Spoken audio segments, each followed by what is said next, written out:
It's time to take out the trash. We are talking in today's video about Ravnica Remastered draft boxes, not the collector boxes, the draft boxes, and how poorly they are being received by the general populace of Magic the Gathering. This will be a lesson that Wizards of the Coast can take back and scrutinize for years to come.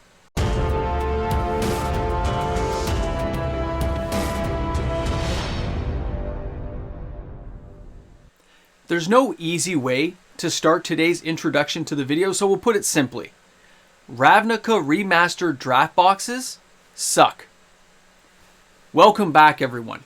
MTG Moxman here. Thanks again for hanging out with me on the channel today. Now, before we get into the meaty content that is Ravnica Remastered, a reminder that if you're new to the channel, if you enjoy today's content, don't forget to like and subscribe to the channel. New content every single day of the week.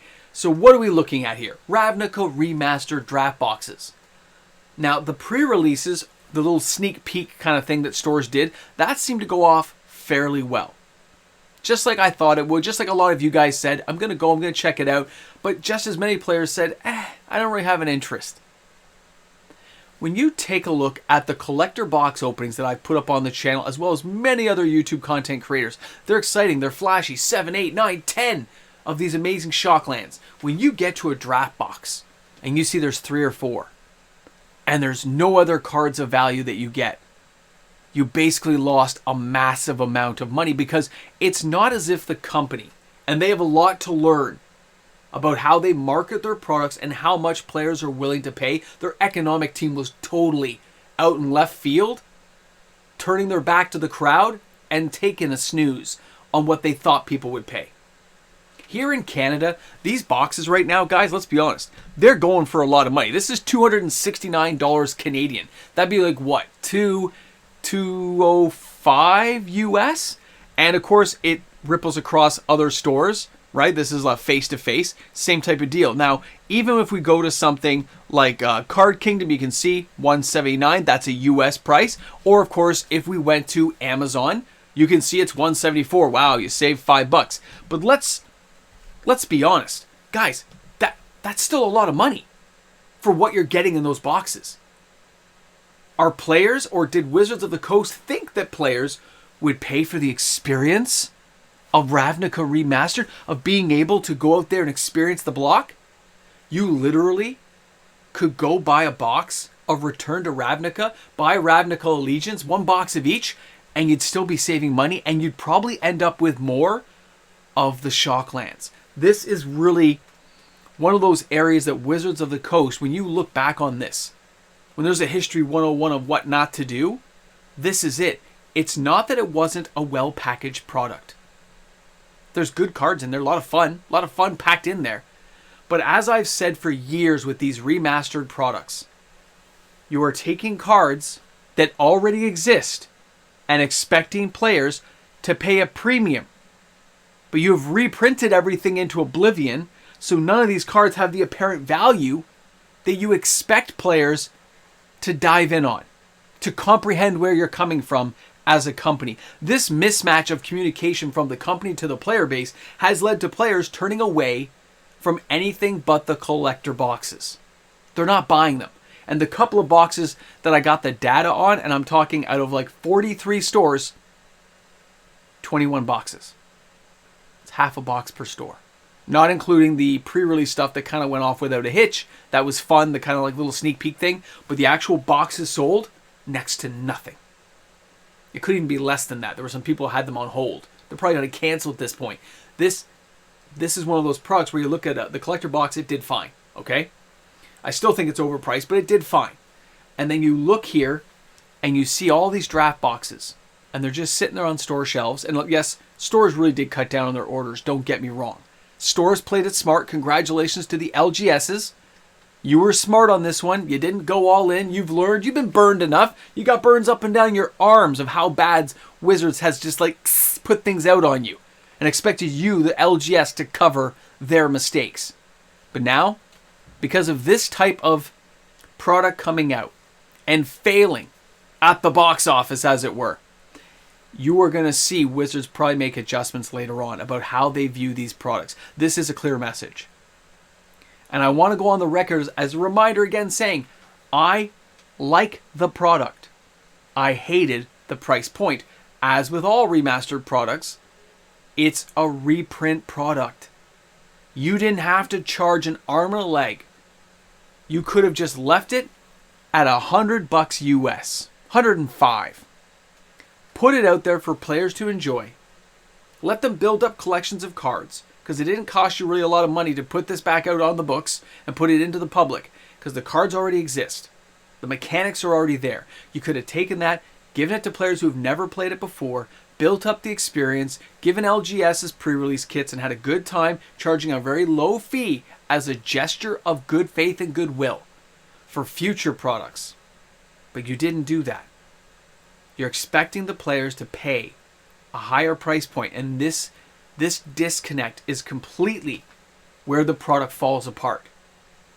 If they had never reprinted Raul Zarek ever, he was still only a $10 to $15 card. But they've reprinted these cards. Even cards like Cyclonic Rift. Yes, it's a great card. But is it worth that much, like those boxes? You're hoping to get one in there? Two, maybe? If you were really lucky out of 36 packs, but you know with the track printing, they're not going to allow that to happen. Players are not that naive anymore.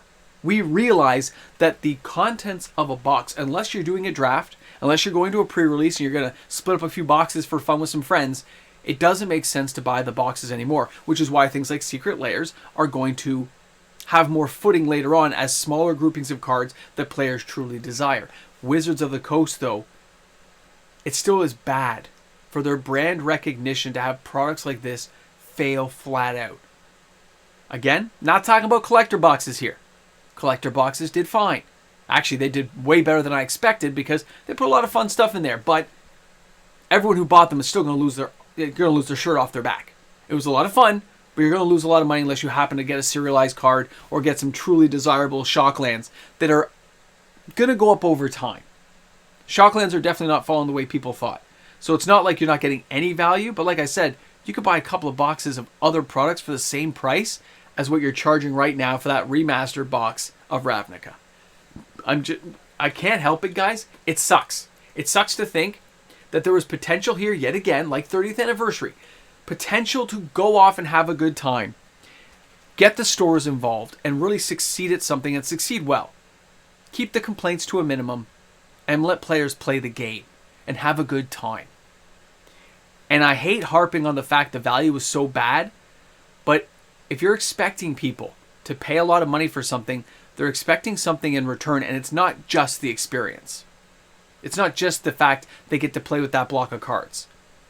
They expect value for money. Value for what they are going to do with those cards afterwards. And if they're all 10 to 15 cent commons and uncommons and all kinds of guild gate cards that nobody cares about because, hey, they've been reprinted a million times, players don't really spend a lot of money on that stuff when they can just go online and buy it. They're looking for something different. And the serialized cards, although they're awesome, that is not going to scratch that itch in the case of this. If anything, they've got to add something different if they want to continue these remastered products, which is why I'm saying this is a lesson to the company. I still am having a hard time grasping how badly the sealed boxes sold.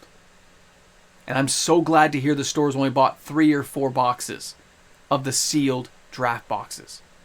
Imagine a mid-sized store only buying 3 or 4, knowing they could restock if they need it, but not being willing to get caught being burned again by Wizards. The naive stores players are gone. Wizards doesn't get our free 10D money anymore, and we're not getting theirs. A little bit of give and take. Now, what does that mean going forward for Remastered? I still say they're probably going to shelve it until they can figure out what they want to do and find a new way of repackaging it.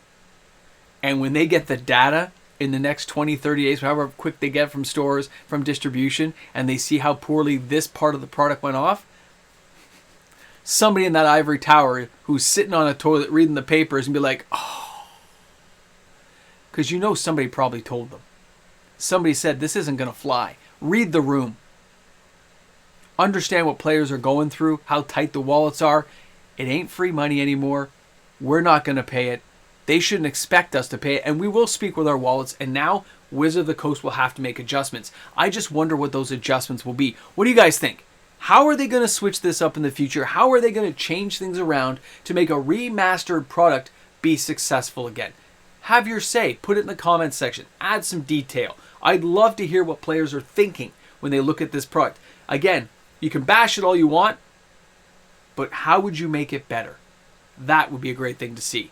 Thanks a lot for hanging out with me here on the channel today. Really appreciate all the comments and time you guys spend with me here. Looking forward to seeing you tomorrow for another video. I guess it's probably going to be Karlov Manor, I think, right? Because they did all the drops today. I remember watching all the stuff live on the Twitch stream. So I'll probably have some comments and my opinion on what I'm thinking about these cards. I'll see you guys tomorrow for another video. Have an awesome day. That's right, you're looking at the demigods, the lords of the board, the table lords, the champions, the YouTube membership members, the Boomstick Edition crowd who make these videos possible each and every day. My patrons, my YouTube membership members, thanks again. You made it. The Ramble Jamble here at the end. It's bad. It's really bad. Now, before we get started, of course, I'd love you to turn to page 400 in your Necronomicon. Crush your soul. Just every ounce of light and possibility. Get rid of it all. Because this product is crashing hard. Stores didn't sell anything. Stores were smart, though, and didn't buy a lot. So congratulations. I applaud the stores for that. Wizards of the Coast is going to get the message. If they haven't already. They may be able to read the room and cut production, and maybe there's actually not a lot out there. Irregardless, it doesn't matter. They're going to see what sales actually happened. They're going to breathe a sigh of relief that they didn't create a lot of it, or they created a lot of it and maybe it's going to end up back at distribution at a reduced price going to the stores. Maybe it'll go out to some kind of prize support. I don't know. I have no idea. But either way, they're going to get the message. Because when a store orders 4 boxes only, and they normally order 50, they order 4. And I say, oh, how many did you sell? They said, 1. 1. Yeah, he drafted with some friends that day. 1. But he only had 4. And then he says, yeah, I'm glad I didn't buy 50. See? Stores are getting smart, guys. Either way, that's all I got for you today. I thought it was funny. Thanks a lot for hanging out. I'll see you guys tomorrow. Crazy. Crazy.